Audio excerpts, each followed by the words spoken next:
Demons are real, and we're seeing them influence our society more than any other time in recent history.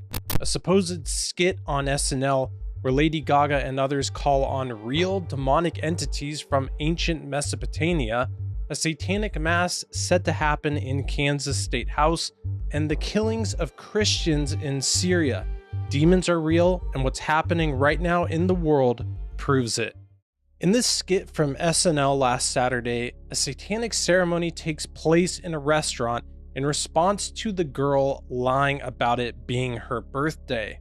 What I found most interesting about this skit is that the false gods that they called on are real demonic entities from ancient Mesopotamia.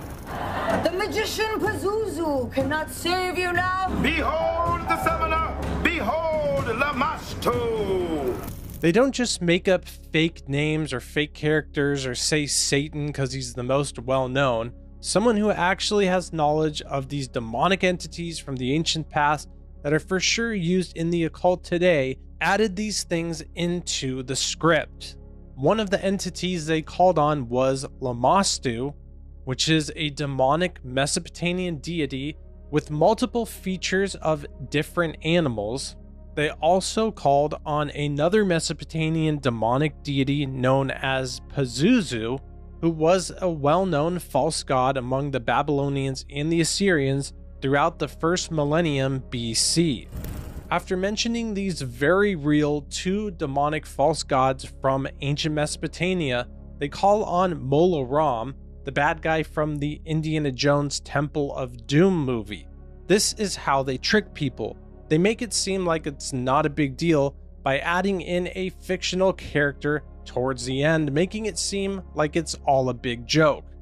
And that's their goal, to trick the majority of the public who don't know anything about the spiritual war going on to think this is all just fun and games.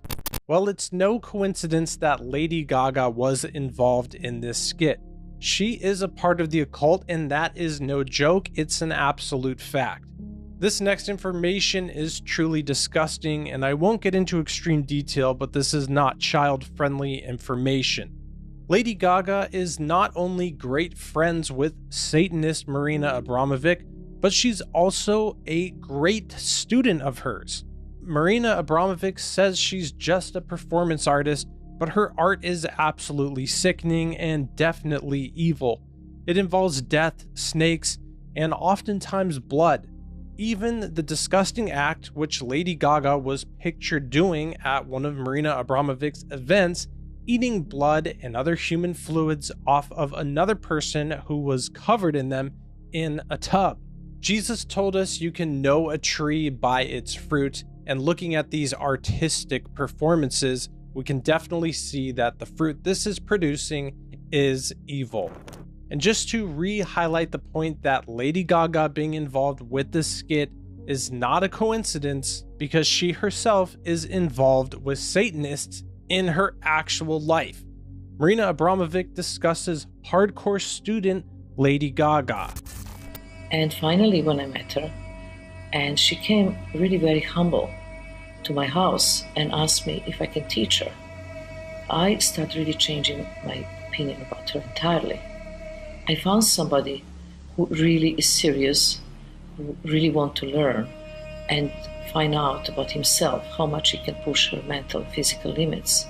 We made this workshop in the woods, and she was such a good student. She never cheated. She really went much farther than I asked her for. And really, I learned that I start having a huge respect for her. The Bible prophesies that towards the end of time, evil will grow more and more and wickedness will become more prevalent, and we're definitely seeing this happen on a worldwide scale. We're seeing more evidence of this in just a few weeks at the Kansas State House, where a satanic black mass is going to take place. So you're hoping that it brings out that sort of division, right? Yeah, to shake it a little bit, yeah. For the first time, a satanic ritual is set to take place at the Kansas Capitol. They're calling it an act of defiance. Kansas Satanists are planning to defy the governor, hosting a black mass inside the Kansas State House. Stewart says it's an act of defiance and rebellion, one of the core themes in Satanism. We can't make any messes here. We can't do a lot of things. So what we're going to do is heavily lean into what I call the 4 blasphemies, kind of representing an alternate to the Stations of the Cross. The Satanic Grotto, which is hosting the event, said it will dedicate the grounds and our legislator to the glory of Satan.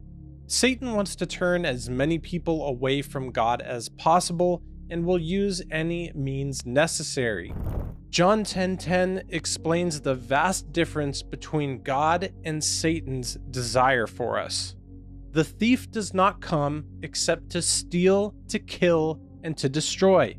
I have come that they may have life, and that they may have it more abundantly. This verse reveals to us that what took place in the SNL skit, what's taking place at the Kansas State House, and also what's happening right now to the Christians in Syria is the work of the thief, the work of Satan. This information as well is disturbing but important to know and to share, as the media as a whole has been silent on the genocide of Christians that's happening worldwide. And Hebrews 13:3 tells us to remember the prisoners as if chained with them, those who are mistreated, since you yourselves are in the body also. Reports have been coming out that Christians in Syria are being slaughtered in their homes. The Christian populations within these towns in Syria are coming out and saying the Islamic terrorists are coming into their village and just killing person after person with no regard for women, children, or anyone else. They left nobody, more than 1,000 people killed in some of Syria's deadliest violence. This next testimony is from someone in one of the towns in Syria where they are constantly being attacked by the Islamic terrorists. And it's just a really great reminder to be grateful for all that we have, and as well to help how we can and pray for our persecuted brothers and sisters around the world. Covering my face now because I don't want anyone to see my face, because if they see me, they will kill me. I'm from Syria. I live now in the city of Latakia. Please, please, please. The media is not showing you anything. The terrorists are killing everyone, children, women, teenagers, old people, just killing. There is more than 100 bodies in my village now. Even in the city, they are just taking the children and the women and kill them. I don't know what to do with my mom and my 2 sisters. Please, you gotta help us. Nobody's talking anything about it. Not the social media or the TV channels. They are all hiding the truth. I have 2 sisters. I don't know what to do with them. If it's okay for me if I die, but not for my 2 sisters or my mom. One of them is a teenager. Please, you gotta help us. Nobody's talking anything about it. We are afraid for the little kids. There is nobody left. We are being killed. All of us, all the Alawite and the Christian. For God's sake, if you believe in humanity, if you believe in any religion that you want, just please, you need to save us. You need to do something about this. Please, human rights, United Nations, anyone who can hear me, just please save us. You need to do something quickly. We are running out of time. There is no more Christian or Alawite to kill anymore. You need to save what the rest of us. Bible prophecy foretells that in the last days, evil will increase. I think everyone can agree that we are seeing this happen on a worldwide scale, unlike anything the world has ever seen. Revelation also prophesies that Christians will one day be beheaded for their rejection of the beast and not taking his mark or worshiping his image. We aren't seeing these events as of right now, but the Christian persecution that's happening in Syria and many other nations around the world is setting the precedent for the public at large to accept this persecution. The book of Revelation says that the martyrs who died for their faith are around the throne of God. That's a reward greater than anything we could ever imagine. Revelation chapter 20 gives us further information about the indescribable reward of those who stay faithful to Jesus even unto death. And they lived and reigned with Christ for 1,000 years. but the rest of the dead did not live again. Blessed and holy is he who has part in the first resurrection. Over such the second death has no power, but they shall be priests of God and of Christ, and shall reign with him 1,000 years.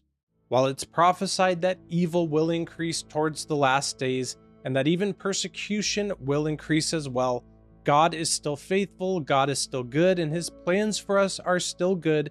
And even if we do face persecution, if we stay faithful to the end, we will have a great reward. And that's why the Bible reaffirms this to us so many times.